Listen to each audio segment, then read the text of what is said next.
Are you considering getting into home renovation and DIY? Are you looking to increase the value of your home? Or just live in a better, more upgraded house by saving some money instead of paying someone to do it? Or just for fun, maybe you got sucked into the DIY universe and you're just itching to get started on some projects? Well, there's a lot of things that YouTubers, including myself, that shows a glorified lifestyle of DIY and maybe not show all of the intricate details and the hardships of doing DIY home renovation. So in this video, I'm gonna jump into that. Hey y'all, I'm Chris. This is Home DIY, and here I show a lot of my DIY projects. I'm renovating the house my wife and I currently live in and exploring some handyman work. So if you haven't visited this channel, thank y'all for stopping by. If you haven't subscribed, go ahead and do that if you like the video.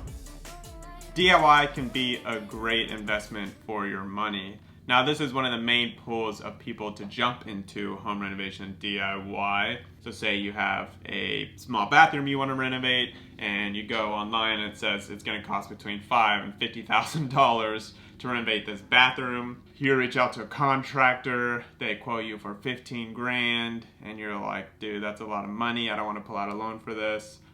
So you start doing research, you look up Home Renovation, you watch some HGTV and you're like, oh, I can do that. So then you look at how much it's gonna cost, and it'll cost you about $2,500 to do this bathroom all by yourself. And you're like, that's amazing, I save 12 grand, like, let's do it. You can save money, put in some crypto, go to the moon, make a killing. Now, the other side to that is that you're doing it yourself. You're not a professional. Chances are you've never done what you're planning to do. And so you become a researcher, you dive in, you think you're good, maybe you make mistakes, and the project turns out like crap. And then you end up spending more money to pay a contractor anyways to come out, to quote you, and to pay double, if not more, to do it. The point is that you wasted your money and your time, and more of your money, to do a project that you probably got pissed off on, got stressed out on, and then, you know, your life is ruined, so you go live in a hut. Now, the time it takes to research and try to build up some skills mentally before you jump into it physically is a lot. It can be a lot, which brings us to our next point. There are different levels of difficulty for each project. And so if you're looking to paint your room, maybe that seems really simple to you, but then you start painting it and you get to the edges and you completely like ruin the edges. And there's paint everywhere on the ceiling, and then you have dark paint on the ceiling when it's supposed to be white. And so you're not sure what to do, so you call your brother, like my brother just did, and he's like, hey, what do I do about this?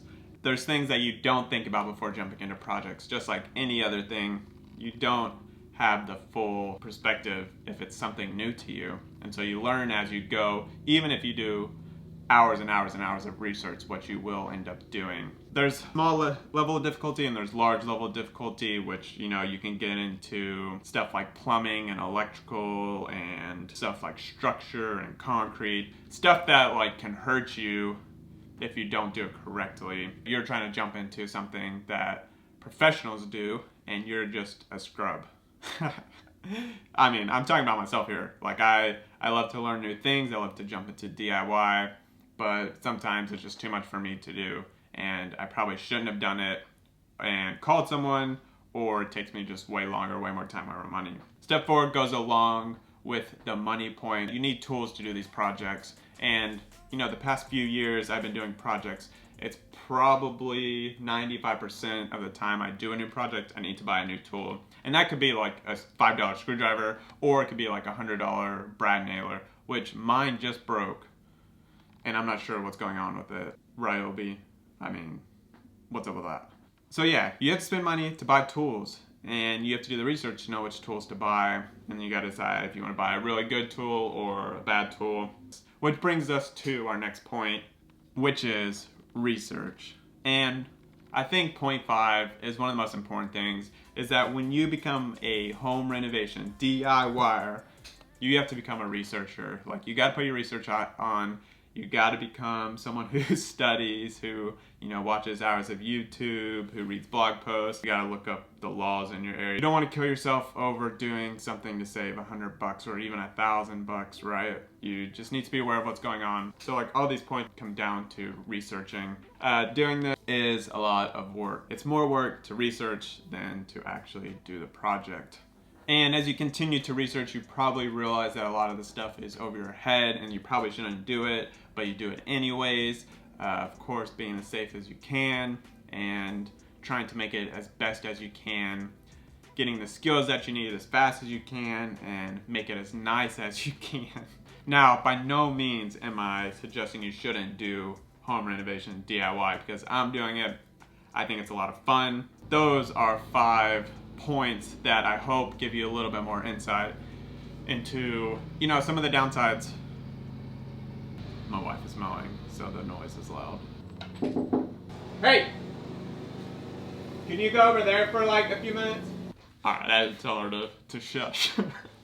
Crap, I forgot where I was. Anyway, those are the 5 points of this video of maybe some of the downsides of home renovation DIY. So I hope it gives you a little bit better perspective on jumping into it before you jump into it, and also be encouraged that you can do it. Thank y'all so much for watching. I'm Chris. This is Human DIY. Make sure you subscribe and like and comment what is something that you wish you would have known before getting into DIY. And yeah, that is about it. I will see y'all in another video, and I'll see y'all out there. Toodaloo.